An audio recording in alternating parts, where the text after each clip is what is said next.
Good morning. It's Saturday, October 10th. That means subscriber celebrations. We're going to take a look at our fall garden this morning. Weatherman said sunny and 80 degrees today. About 10 o'clock in the morning. The fog just burned off enough that I think we can take and look around the garden a little bit. We have peas. They're doing great. Let's take a look at a few other things. Our companion planting is doing extremely well. I am very, very happy with how our lettuce and kale are coming up. The small patch of carrots that we started under the burlap, doing really well. We'll take a look at a couple of these radishes. We're gonna go ahead and harvest some of these today. Beets are starting to fill out. Johnny sent his regrets. His vegetable garden is done for the year. However, he planted a food plot in the woods right outside his house. His wife likes watching the deer. Got a little chewing on the bok choy, but nothing like the worms this summer. One light treatment of that BT when they were first sprouting seemed to have really protected them. I think they call these icicle radishes. I've never grown these before. Now that's a radish. Let's come around here. Yeah. Wow.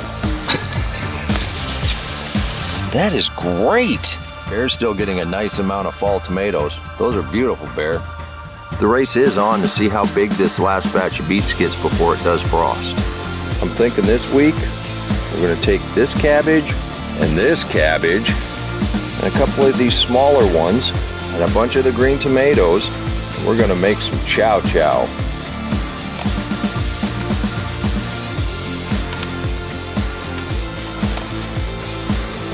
It does appear we did have time to grow some winter squash.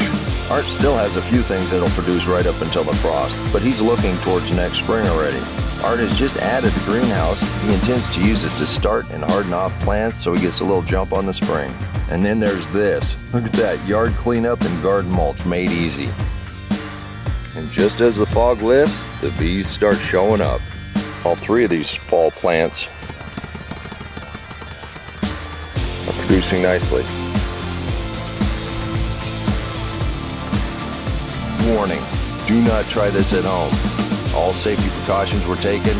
The bucket was used as a stable platform. Never ride in a bucket. Gene and Karen only had 10 bags of okra in their freezer. Now that their plants are 12 feet tall and they can't reach it with the ladder, they got one of two choices. Set up a platform that get them a little higher or cut them down. And we still have a little ways to go before it frosts. You guys be careful. Those are massive. You're gonna have to give us your secret on how you grew them that tall. There's a hurricane to the south. There's a winter storm to the north. We had fog this morning.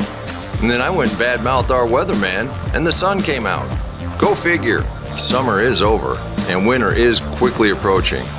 Did you see the sweet potato I pulled out the other day? You want to see a 9-pound spud? Click that link right there. It's really important. If you want to see how to prepare for next spring with this deep mulch, click that link right there, and I'll see you in the garden. Come on, let's plant. Let's go plant garden.